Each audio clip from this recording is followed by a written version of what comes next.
Hey everybody, welcome to Take Off with John Clack, and it is presented by Live Casino Hotel Philadelphia. We're dealing with a very serious subject on this podcast. It is Suicide Prevention Month, and former first-round draft pick of the Eagles in 2014, Marcus Smith, he's got a story to tell. And he knows what first-round draft pick Jalen Reagor was going through, some of the struggles, expectations with that label of first-round draft pick. Jalen Reagor's returning to Philadelphia Monday night to face the Eagles. He's now teammates with Justin Jefferson, who he was compared to a lot. Marcus Smith has a very powerful story, the pressures of being a first-round draft pick, especially in Philly. Marcus Smith, welcome back to Philly. Man, what's up? How you doing? Good to see you. I saw you get out of the car and you kind of saw the link there. Yeah, man. It definitely brought back a lot of memories. Yeah. Sure. Yeah. Well, we're glad you came here to Philly to talk with us because it is Suicide Prevention Month. There's a lot of things that athletes deal with these days with mental health, depression, anxiety. This month is very near and dear to my heart for sure. And I think that mental health is being talked about more. And this is what we need, you know, as people in the United States in general, especially with COVID being 2020. You've seen everyone talk about mental health more because we're being at home. It forced us to sit with ourselves, and we couldn't do the things that we wanted to do on a daily basis. So, yeah, this month is really near and dear to my heart. And suicide prevention, that's just something that I think we should definitely take serious and take it into account. Well, we're going to get into your story to help understand what goes on for a first-round draft pick here in Philadelphia and other places. And it's interesting because you were drafted in the first round 8 years ago. Yeah. And Jalen Reagor is coming back to Philly to face the Eagles with the Vikings. He was traded, didn't work out here for him. Yeah. But when you watch Jalen Reagor play, being a former first-round pick where it just didn't work out here in Philly, I remember 2 plays last year where he had a chance to catch the game-winning touchdown. Jalen Hurts bringing him back against the Giants, and he dropped both opportunities. Yeah. When you watched him play in those situations, did you have an idea or get an understanding of what he was going through? Yeah, I definitely had an understanding just over the whole aspect of the game and how the game was flowing on that day, because I've been through some of the same things. And I think for me, through my experience, it would be like I would handicap myself on the field because of the pressure and me wanting to appease my coaches, the fans, and me wanting to be the player that I wanted to be. And then you also oftentimes think about what could go wrong. And if you think about what could go wrong, sometimes it does happen. And so him dropping those passes, he could have thought about that even before he dropped those passes. He didn't want to, but the pressures of being a first rounder and you having to come in and you have to play right away and you have to succeed right away, sometimes we're not necessarily ready to succeed right away. Sometimes it's a process, but a lot of the times it doesn't necessarily go that way. You don't really have that much time because now we're pros. We have to get stuff done. Teams want to win right now. And I could definitely see what he was going through in that moment. The Eagles have said, and Howie Roseman said, that they did make a mistake. They should have taken Justin Jefferson. Justin has become like the greatest receiver ever, most receiving yards ever in the first 2 years of a career. Right. So when Jalen is here in Philly, first round draft pick, that's the label, but they also compare him. Yeah. They compared him the whole time to Justin Jefferson. How difficult is that to hear that all the time? I mean, it's very difficult. Even when I was here, I don't think I was necessarily wanted to be drafted at that point in time. Being here, I think it was more so they may have wanted somebody else in that moment. But you know how the drafts go, and the way I remember it, when the draft boards come out and the certain person in your position goes off the board, then you move up. But you may not be the right fit for that actual team. You may be a fit for another team, and then you just get put with a team that you actually have to go to because we have the draft. But that can be very detrimental to your mental health because you feel like you can't live up to what they want, because I'm not the same as Justin Jefferson. Justin Jefferson is a dope athlete and he is great at what he does. But you have to treat me as Jalen. You have to treat me as someone that, hey, I do have a skill set that is great. Let's pertain to my skill set and what I do to help the team succeed in a way that we want to succeed. So I think it kind of plays on our mental in a way that it takes us down this spiraling path of like, we're not good enough. We can't do this. They don't want me. Maybe I should just go somewhere else. And then you find games where, okay, I may have the catch, but I don't feel comfortable or confident enough to make this catch because, I mean, nobody believes in me. So recently in Philadelphia, it's pretty wild because there's been so many first-round picks that just haven't worked out. Mm-hmm. Ben Simmons, Carson Wentz, they both at some point said, I want out of Philadelphia. I'd rather be somewhere else. Then you go Markelle Fultz with the Sixers, Nolan Patrick with the Flyers, and with the Eagles, Jalen Reagor recently, and then Andre Dillard, who now seems to be rounding into a comfort. And then we go back to you when you're drafted in 2014, 26th pick. Give us an idea of what it was like to come here to Philadelphia, and were you ready for everything that comes with being a first-round pick in this passionate city of Philadelphia?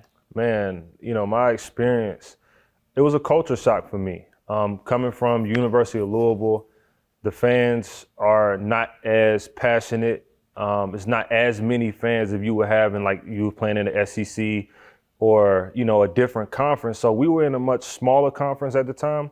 So me coming into it, I thought it was going to be like that. But I remember, you know, some reporters would tell me before I came, like, are you ready for the fans? Are you ready for the harsh critics? And it really never resonated with me till I actually got on the field. And I didn't do something that was appeasing to the fans. And they could see it. Everything was on tape. And I struggled. I struggled a lot, just being out there on the field trying to do my very best. And my first year in the league was probably the longest year of my career, obviously coming from the Senior Bowl, coming from Combine, all of these things. And then you're getting bombarded with everything that you do great. Now you're getting critiqued in a way that, okay, this is not me as a person. And then you start feeding into Twitter, you start feeding into Instagram, then you want to write people back and you want to get back at people. And in all actuality, it doesn't mean anything because it takes you away. It takes your focus away from what you're trying to get accomplished. And I think it was definitely hard for me. And the mental battle that I struggled with was anxiety and depression at the time. And it would be days where I would sit in my room and just cry because I wanted to be great. I wanted everything to go like how I wanted it to go. I wanted the 10 plus sacks. I wanted to be a starter. I wanted all these things. But when I used to get on the field, like I said before, I would handicap myself from doing what I know I could do because I'm worrying about all of the outside noise and what people say. And, you know, quite frankly, being in the facility, Doug Peterson actually coming my third year actually gave me some peace about where I was as a player, and he actually helped me. But I was so scarred from my first 2 years, it took a long time to get me out of that phase of being depressed from not performing in the way that people felt like I should. I felt like I was nothing. It's interesting because I've always had this conversation with people, and I would always say, if Jordan Matthews was taken in the first round and you were taken in the second round, I think things would have been a little bit more relaxed for you about getting going. Do you agree with that? Like the first round pick label, how much does that weigh on somebody? I think it's like if you go from 10 to 100, I think the first round label is 100 because you expect the first rounder to come in and play right now, no matter what, no matter who's he in front of. He has to come in, he has to beat out every person that's in there. Well, when I got here, I had BG, you had Trent Cole, you had Connor Barwin. You had these guys who actually play really well, who taught me a lot. And so I didn't really play as much, you know, my first season. And I struggled a lot pass rushing. I struggled a lot just in general. So I wasn't mad at the fact that I wasn't playing because it was more so of me wanting to learn how to play. I only been playing the position for only two to 3 years at that point in time. I was a quarterback coming into college. So I really wanted to learn from those guys too, and actually be the player that everybody wanted me to be. But because if we don't perform that first year, I think a lot of times, man, fans, they write us off and they say we suck. And that can play on to our mental health too as well. Like when somebody doesn't like us or something that we've been playing our whole life and been doing well at our whole life, it's now went to like down the drain because we don't really know how to get through that part. We haven't talked about our mental health before. It's not a thing. It's not something that we can talk about in our communities, especially as men, no matter if you're black, white, German, Asian, it doesn't matter. As men, we don't talk about mental health at all, and we don't even know it really exists. So that's kind of where I was. I didn't even know it exists. I thought something was just wrong with me. When you saw Brandon Brooks and Lane Johnson come out and be open about the things that they were battling, did you kind of say to yourself, man, I wish maybe we had known more about mental health, or the acceptance of just letting it all out there and telling people your story, or even people with the team? Did you tell anybody with the team? Man, not at the time. I didn't tell anybody. I remember Brandon going through what he went through. I remember being in the locker room. BG, Brandon Graham? Well, Brandon Brooks. Oh, Brandon Brooks, I'm sorry. Right, yeah. So Brandon, I remember being there when he would go through what he was going through. And I remember saying to myself, like, man, I deal with that same thing, but I'm just finding a way to muster through it. And I'm like, not talking about it. And he, like when I left, he eventually started to talk about it. And that's what kind of like made it more so that I came out with it even more. But even before that, when I went to Seattle, I was there. I had just signed a $2.7 million deal with Seattle. It was a 1-year deal. I had played a okay year the year before. I'm actually feeling like that I'm going up the ladder again. I'm starting to get back what I thought I had when I first came out.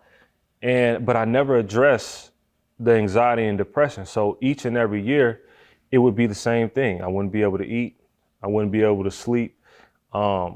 I wouldn't be able to play to my ability where I know I could play because of those things hindering me. And so 2018 was a year of, I had to walk away from the game because I was about to commit suicide. I was about to get rid of myself because of the anxiety and depression that I was feeling. And people don't really realize when you deal with anxiety, and why it's always mended with each other. When you deal with anxiety, man, you deal with it in a way that you feel like you can't get over it, and then that causes you to be depressed. And so you don't realize you're depressed. You feel like a black cloud is over your head, and then next thing you know, you're to the point where you want to end your own life. And that's where I was in 2018. But my mother and my wife are the reasons why I stopped myself from doing that. They gave me a call, and that's why I'm here today. But from my experience being here, it traveled with me. It doesn't leave you. You have to actually address those issues in order to move forward. So I thought everything was going really well, but because I didn't address those issues that were laying dormant, that's what happened. So you've gone from having anxiety and depression to the level that you wanted to take your own life. Where are you at now? How did you get to the point you're at now? Man, therapy, and meditation. It's a lot of things out there that you can do to put yourself in a better situation mentally. Pete Carroll and Clinton Hurt is the defensive coordinator there. Now he's the D-line coach there. They actually pushed me to go to therapy. And that was something that I didn't never see for myself. I wasn't going to do that. I wasn't going to go to therapy. That's not something that we do. I didn't really want to talk to anybody because I didn't want them to hold that over my head. I didn't want it to go upstairs so people could know that, hey, he got an issue. He got a problem. I didn't want people to think I was mentally weak. But what I realized in therapy is that when you speak about your truth, that's where your strength comes from. And that's when I started to go uphill, when I could actually talk through some of the things that I dealt with here, some of the things that I dealt with as a child, and why those things always started to come up in my life and how to combat some of those mental health issues. So now when I have different type of anxieties, I have different coping mechanisms that I can use to help me. And that way it won't get so far as being depressed. I can actually help myself. And then other players come to me and we talk about things and being a voice for them to let them know, like, hey, you know, I know you're a first rounder, but this is what you could expect. And if you need anything, just call me. And it'd be those moments where they do call me and we have a discussion and I can bring them back to life a little bit because I've actually been through what they've been through and I know what road they're trying to cross. You're putting out there an important message, and we should remind everybody it is Suicide Prevention Month, and if anybody is ever having any feelings of wanting to end your life, you're going through anxiety and depression, start to talk about it with people. And you know, Brandon Graham, he was a guy, he came here and he was quote unquote a bust for a number of years after being a first round pick. How much have you talked to Brandon Graham about where he was and considered a bust to where he went and won the Super Bowl for the Eagles with a defining play against Tom Brady and the Patriots? Like, how much do you talk with him about that? Man, I talk with him actually frequent. We talk a lot, and we talk about just life in general. We talk about mental health and what that looks like. I got the opportunity to talk to him on my podcast, and the podcast is called The Circle of M. The Circle of M. Circle of M podcast. But I got the opportunity to talk to him, and he talked about him going through being a quote unquote bust and how he felt about that. And I think in that moment, he wanted to get back at the fans. He wanted to do everything that I wanted to do. He blocked a lot of people on social media. Right. I remember that. He started blocking people. But see, even when you do that, that's like giving the fans like, oh man, he blocked me. Like, you know what I'm saying? Like, that's still giving them recognition. They got to him. Right. Yeah. And he would, you know, let him get to him a little bit more than he should at the time. But you got to think, man, we're just coming out of college. We're young pups. We are still trying to figure out life. We're coming to a place where it's not necessarily our place to be. And I think when we do that, Brandon basically got over them doing that to him. Like, he was able to push through by the time he got to his 5th year, and he may not have talked about it, right? He may not have talked about it in that point, but what helped him was him helping other people. So when I got there, even though I wouldn't tell him because I was scared to, he doesn't even know that he helped me get through so many things in Philly because he dealt with the same thing. And that's what it's all about. It's all about being able to help the one that comes before you. And I think teams in general, like, you won't have a bust if you have someone who actually has been through it and that they can talk to, because they don't know it and they don't know what they're about to embark on, then you can expect some things like that to happen, like how my situation was. So Andre Dillard, first couple years, he talked to us in the preseason, and he seems like a different guy now. Yeah. So confident, tough, got into a couple fights in training camp because he's not going to let anybody push him around in practice. Yeah. But he said something interesting. He said his first couple years, he was trying to please everybody. Yeah. Every single person he came in contact with, whether it's the coaches, family, fans. How much do you think Andre Dillard, Jalen Reagor, guys like that, they could have been helped if teams have somebody like you or somebody who's been through that and it was labeled a bust for a while? How much do you think that would help these guys? I think it would help them a lot. I think it would help the player a lot because ultimately they want to come in and they want to play really well. They want the accolades. They want to help the team win a Super Bowl. So I think it would help them a lot, because if we can have the conversation and we can free ourselves from some of the stuff that we deal with, we could take the thoughts that may be laying dormant, that are in the back of our brains that we haven't really thought about at first, but then something that the fan says or something that a coach says triggers that, and now it comes back to the front of your brain. But at the end of the day, you can't really say anything, or you can't really talk about it. That's what we think about. But you could come to me and you could talk about exactly how you're feeling, and then I can give you a piece of my story. I can give you some pointers. I can give you everything that I have in order for you to go out there and play your best, and even just be a better man going out into the world. I think that teams would love to have that, because at the end of the day, you want to win, right? And organizations want to win at the end of the day. So if you have, and you're about to spend money on a first round guy, have somebody in place that can nurture him, that can actually build him up, because we know that the game is brutal. Fans are brutal. You can't really stop that. But having someone in his corner, man, it'll be so much greater. When you came to Philadelphia as a first round draft pick, Chip Kelly was the head coach.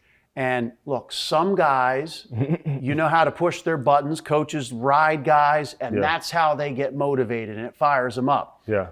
Other guys, like Doug Peterson always says, you have to love on them. You have to love them up. What was your situation? Were there things that triggered you or got you down that coaches said, or were there negative messages from coaches sometimes? Man, I definitely, it was definitely negative sometimes. And then also on my report, there was something that said that, my dad like mentally abused me. And then sometimes I felt your like— report coming out? Yeah, coming out that my father he was very hard on me, basically. That's what that was saying. And sometimes I felt like that they tried to use that against me, because mentally I'm a very calm person. But they tried to pull that out of me. Even the way I play is not necessarily your rah-rah type of play. Like, I like to be calm on the field. That way I could be sensitive and know what's going on, and I can actually play my game. And sometimes that would take me out of my character. That would take me out of my game.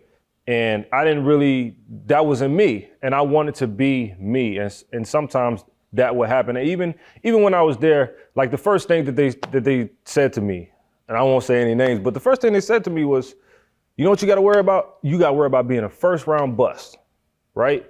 And everybody was like looking around, and I'm like, dang, so this is my introduction to the NFL, right? But when you say that to someone who you quote unquote, spent money for, and you want them to be, not a face of the franchise, but you want them to be something, or you think you do, that was hard for me to hear, because I've never had someone say that to me, or even like speak of that, because I didn't think of that with myself. I always thought that I was going to be great at whatever I did. So that was the kind of thing that was said to me that kind of like took a turn in the way I thought of myself and my confidence too as well. So that seemed like a pretty down moment, where you're hearing a coach say, you got to worry about not being a first round bust. That's negative messaging. What were some of the other down moments, or the moments you remember that you're just so low here in Philly, where it just seems like you can't get out of that? Man, I think another moment, this is before Doug P came. This was when Chip was there.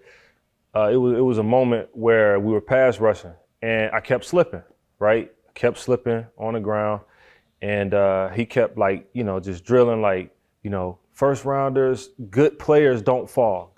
Great players don't fall. They don't fall on the ground. They don't do this, they don't do that. And he kept just going and going. And I finally snapped, because, at the end of the day, like I said, I'm not the person to go off, but I think they wanted to get that reaction out of me, right? So they got that reaction out of me, and I remember I don't think Howie wasn't the general manager at the time. So it was, I forgot his name, but it was one of Chip Kelly's personnel guys. Yeah. It was one of his personnel guys. He came over to me and said, hey man, we want to see more of that. Right. So it was almost like they were more of the rage, or more of the yeah. And it was almost like they were trying to get that out of me, but not realizing me as a player, that's not me. That's not how I play my best game. I can't play my best game mad. It will not be a good game for me if I'm in that type of rage. But I think they know everything about us, right? Before you draft it, you go to the high schools, you go to the elementary schools. They make sure they learn everything about you. And so at the time, I used to always wonder, like, if they know everything about me, why wouldn't they do things to help me kind of like navigate through this, right?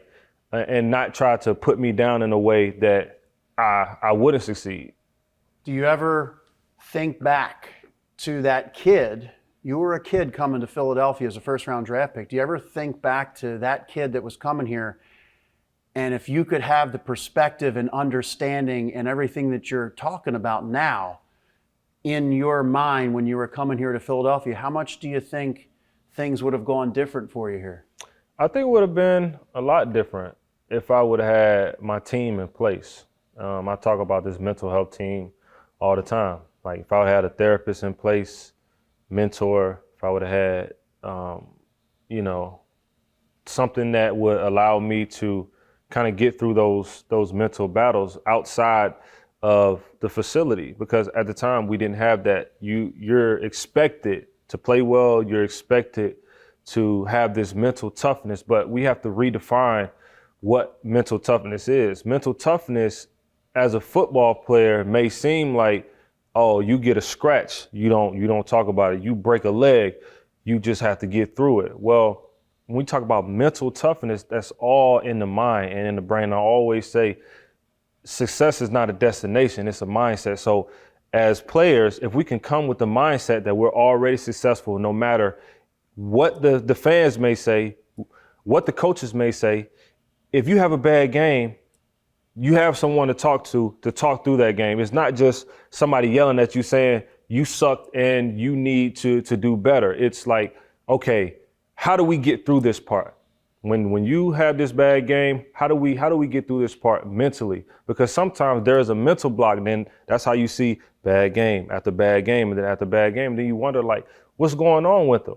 It's them trying to gain their confidence back. But sometimes you need someone there to help you gain that confidence back and give you the revelation that you solely desire. You're obviously sharing your story and you want to help people, and your podcast does that.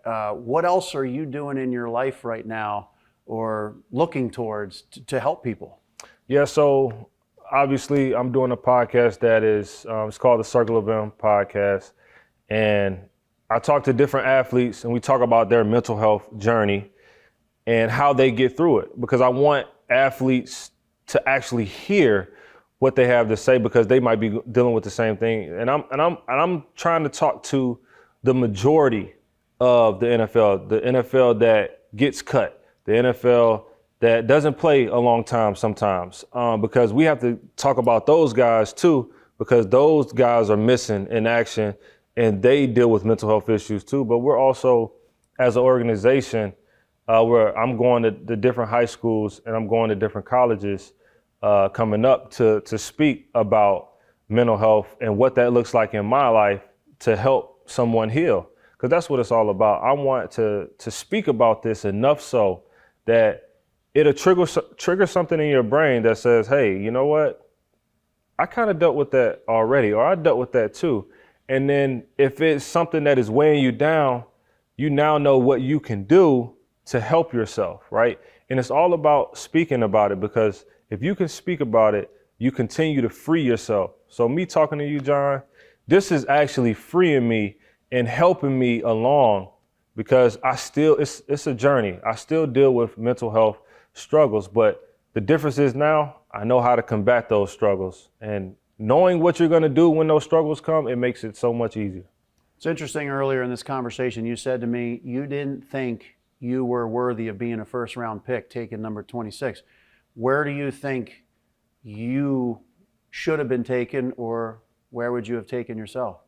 Well, I mean, I think that I was worthy of being a 26 overall pick, but I felt like what was being said was making me feel like I wasn't worthy. And I just think that I was slated to go in the second round, like we talked about. And I think in the draft, I end up moving up the board or whatever it may be. But I would have still picked myself at the same place, but I would have just went at it a lot differently. I wouldn't have paid attention to the critics. I wouldn't have paid attention to all the things that the coaches may have said when I first got there. I would have just stayed laser focused and tried to complete what I knew I could complete as a player. And I know I didn't, and I know I struggled. But I just want people to know that, man, I was fighting. I was fighting for my life. I was fighting for everything that I feel like I had gained from me playing well in college, the sport that I love. So, I just really want people to know that, I'm still here and you can be too. This is not the end of the road from you. If you are, an average worker, you work in Philly, you are a athlete who plays with the Sixers, the Eagles, no matter whatever happens, you can come out on the other side, and this is not the end. You played in Philly, you played in Seattle, played in D.C. I just did a podcast with the Sixers president, Daryl Morey, and he said the biggest surprise about him in Philadelphia, his couple years here, is that you really do have to find special guys that can play in Philadelphia. Yeah. And the passion, the intensity of this city, and that has changed maybe his approach about certain guys can't take it, can't hack it. Is Philly really that much different from the other cities or places you've experienced? Yeah, it definitely is. It's not as loving to the players if they're not doing, what they want, or they're not doing as well. I think that other cities are, more, and I'm not gonna say more passionate, but they, have a sense of, I don't want to say like softness, but I mean, you do have to be a certain type of person to be able to endure that. If you are, like with me, mentally being, you would say mentally strong or mentally weak or whatever it may be, person like me, I would have to have somebody around me in that moment to kind of like help me get through. Like, we're all different. So when you are drafting these guys, you, as an owner, as a general manager, you have to know that, right? So it's on them to be able to get that type of person that can actually say, who's laser focused. Like Jalen Hurts, like, that's a person that laser focused. Like, he probably, critics were saying a lot of stuff about him, but he continues to persevere. He continues to push through, right? So you get guys like that can persevere and push through that. But if you do get someone who was like me, it's okay to actually put some people around them that's like, all right, look, this is what it's gonna be. And we have to let you know, we can't control the fans, we can't control what they do, right? And sometimes that festers into the way we play. And so I think you do have to be, a type of player to play in this city. But also, I think we can find, an equalizer to be able to get some of the players you do want that may not have that mental mindset that you guys are looking for. You can have somebody be ushered in to talk to them, to be able to give them what they need. So as we wrap this up, what do you think about the Eagles' chances this year? Man, I'm actually pulling for the Eagles. Like, I think that they have a great team. I think they have a great shot. I truly believe in Jalen Hurts, and especially the new additions that they have with, they have DeMonte Smith, they have, A.J. Brown, he had a great debut. A.J. Brown, like, I definitely think that they have another chance of getting to the Super Bowl just off the strength of the team that they have. And, if they could stay the course and don't listen to the naysayers, because I was here, I think we was down 17-0 playing against the Jaguars. We was getting booed at halftime. So was that Chip's? Yeah, that was Chip's era. First home game, or was that? It was the first home game. It was 2014. Yeah, remember that. And I was like, yo, they are booing us. Wow, but that's just them being passionate, like they want to win. So if nobody listens to that, and I know, with BG being a leader, Fletcher, those guys being a leader, I know that they'll get back to the dance. I know they will. So, well, listen, we wish you the best with your podcast, Circle of M. Yes, sir. And then your future. I know you maybe want to go to school and get some training. In therapy and things like that. So that's great. As of right now, I'm a life coach, but I plan to get my therapy license so I can truly be a voice for them. But right now, I'm just a bridge, and so that's what I plan on doing, man. Just to really help guys and really push them forward. Well, we wish you the best, and we appreciate you sharing your story, and hopefully it'll help some people. And I think the thing is, you got to let it out, and you got to tell people and let people know. Yep. Yeah. That's important.